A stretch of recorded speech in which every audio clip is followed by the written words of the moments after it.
스가랴 12장에서 14장입니다. 주님의 말씀이다. 이것은 이스라엘을 두고 하신 주님의 경고의 말씀이다.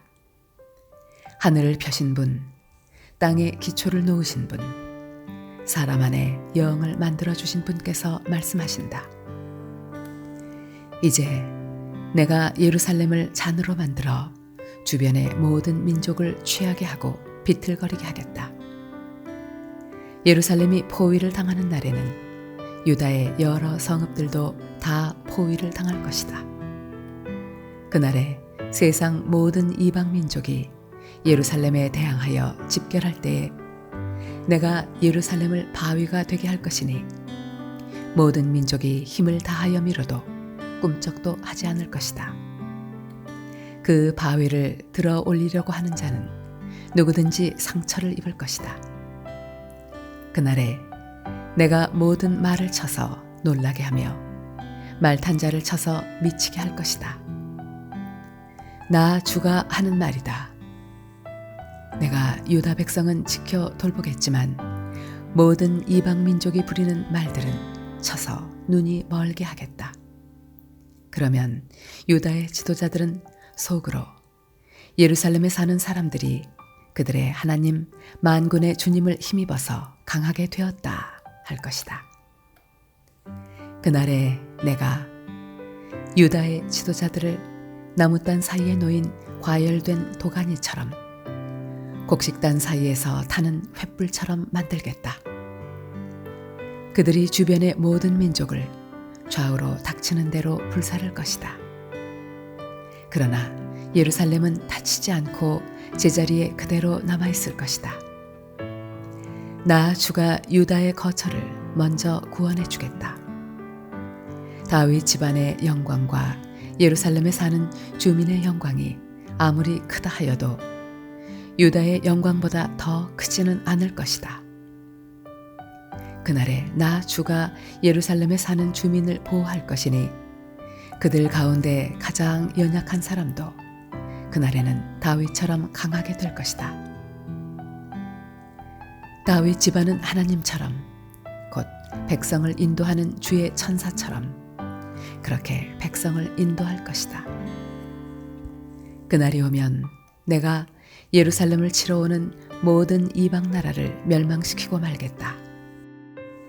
그러나 내가 다윗 집안과 예루살렘에 사는 사람들에게 은혜를 구하는 영과 용서를 비는 영을 부어주겠다. 그러면 그들은 나 곧 그들이 찔러 죽인 그를 바라보고서 외아들을 잃고 슬피 울듯이 슬피 울며 맏아들을 잃고 슬퍼하듯이 슬퍼할 것이다. 그날이 오면 예루살렘에서 슬프게 울 것이니 무깃도 벌판 하다드 림몬에서 슬퍼한 것처럼 기막히게 울 것이다. 온 나라가 슬피 울 것이다. 가족마다 따로따로 슬피 울 것이다. 다윗 집안의 가족들도 따로 슬피 울 것이며 그 집안 여인들도 따로 슬피 울 것이다. 나단 집안의 가족들도 따로 슬피 울 것이며 그 집안의 여인들도 따로 슬피 울 것이다. 레위 집안의 가족들이 따로 슬피 울 것이며 그 집안 여인들도 따로 슬피 울 것이다. 시므이 집안의 가족들이 따로 슬피 울 것이며 그 집안 여인들도 따로 슬피 울 것이다. 그 밖에 남아있는 모든 집안의 가족들도 따로 슬피 울 것이며 각 집안의 여인들도 따로 슬피 울 것이다.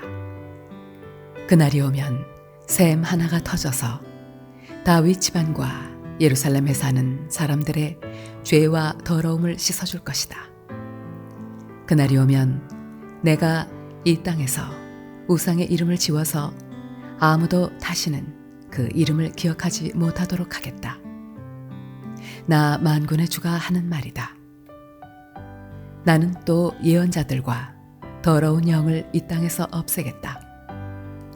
그런데도 누가 예언을 하겠다고 고집하면 그를 낳은 아버지와 어머니가 그 자식에게 말하기를 네가 주님의 이름을 팔아서 거짓말을 하였으니 너는 살지 못한다 한 다음에 그를 낳은 아버지와 어머니는 아들이 예언하는 그 자리에서 그 아들을 찔러 죽일 것이다.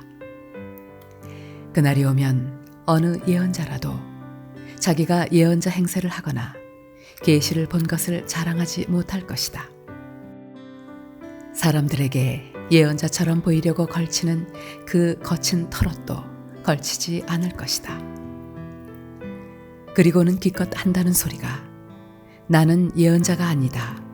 나는 농부다. 젊어서부터 남의 머슴살이를 해왔다. 할 것이다. 어떤 사람이 그에게 가슴이 온통 상처투성이인데 어찌 된 일이요? 하고 물으면 그는 친구들의 집에서 입은 상처요. 하고 대답할 것이다.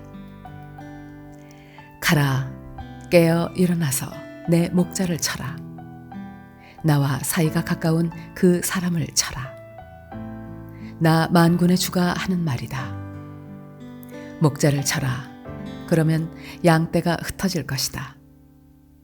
나 또한 그 어린 것들을 칠 것이다. 내가 온 땅을 치면 3분의 2가 멸망하여 죽고 3분의 1만이 살아남게 될 것이다. 나 주가 하는 말이다. 그 3분의 1은 내가 불 속에 집어넣어서 은을 단련하듯이 단련하고 금을 시험하듯이 시험하겠다. 그들은 내 이름을 부르고 나는 그들에게 응답할 것이다. 나는 그들을 내 백성이라고 부르고 그들은 나 주를 우리의 하나님이라고 부를 것이다. 주님의 날이 온다. 그 날이 오면 약탈자들이 너희 재산을 약탈하여다가 너희가 보는 앞에서 그것을 나누어 가질 것이다. 내가 모든 이방 나라를 모아서 예루살렘과 싸우게 하겠다. 이 도성이 함락되고 가옥이 약탈당하고 여자들이 겁탈당하고 이 도성의 주민이 절반이나 사로잡혀 갈 것이다. 그러나 이 도성 안에 나머지 백성은 살아남을 것이다. 주님께서 나아가셔서 이방 나라들과 싸우실 것이다. 전쟁 때에 싸우시던 것처럼 하실 것이다. 그날이 오면 주님께서 예루살렘 맞은편 동쪽 올리브산 위에 발을 디디고 서실 것이다. 그러면 올리브산은 한 가운데가 갈라져서 동서로 뻗은 깊고 넓은 골짜기가 생길 것이다. 산의 반쪽은 북쪽으로 다른 반쪽은 남쪽으로 옮겨질 것이다. 그 산 골짜기는 아셀까지 미칠 것이다. 너희는 유다 왕 우시야 때에 지진을 만나 도망간 것 같이 주님의 산 골짜기로 도망할 것이다. 주 나의 하나님이 오신다. 모든 천군을 거느리시고 너희에게로 오신다. 그날이 오면 햇빛도 차가운 달빛도 없어진다. 낮이 따로 없고 밤도 없는 대낮만이 이어진다. 그때가 언제 올지는 주님께서만 아신다. 저녁 때가 되어도 여전히 대낮처럼 밝을 것이다. 그날이 오면 예루살렘에서 생수가 솟아나서 절반은 동쪽 바다로 절반은 서쪽 바다로 흐를 것이다. 여름 내내 겨울 내내 그렇게 흐를 것이다. 주님께서 온 세상의 왕이 되실 것이다. 그날이 오면 사람들은 오직 주님 한 분만을 섬기고 오직 그분의 이름 하나만으로 간구할 것이다. 게바에서 예루살렘 남쪽 림몬까지 온 땅이 아라바처럼 평평해질 것이다. 그러나 예루살렘은 우뚝 솟아있으므로 베냐민 문에서부터 첫 대문이 서 있는 지점을 지나서 모퉁이 문까지 또 하나넬 망대에서 왕실의 포도주 짜는 곳까지 제자리에 그대로 남을 것이다. 백성이 다시 예루살렘에 자리 잡을 것이다. 다시는 멸망하는 일이 없을 것이다. 예루살렘은 안전하게 살 수 있는 곳이 될 것이다. 예루살렘을 치러 오는 모든 민족을 주님께서 다음과 같은 재앙으로 치실 것이다. 그들이 제 발로 서 있는 동안에 살이 썩고 눈동자가 눈구멍 속에서 썩으며 혀가 입안에서 썩을 것이다. 그날이 오면 주님께서 보내신 크나큰 공포가 그들을 휩싸을 것이다. 그들은 서로 손을 잡고 저희들끼리 손을 들어서 칠 것이다. 유다 사람들도 예루살렘을 지키려고 침략자들과 싸울 것이다. 그들은 주변 모든 이방 나라의 재물, 곧 은과 금과 의복을 마구 차지할 것이다.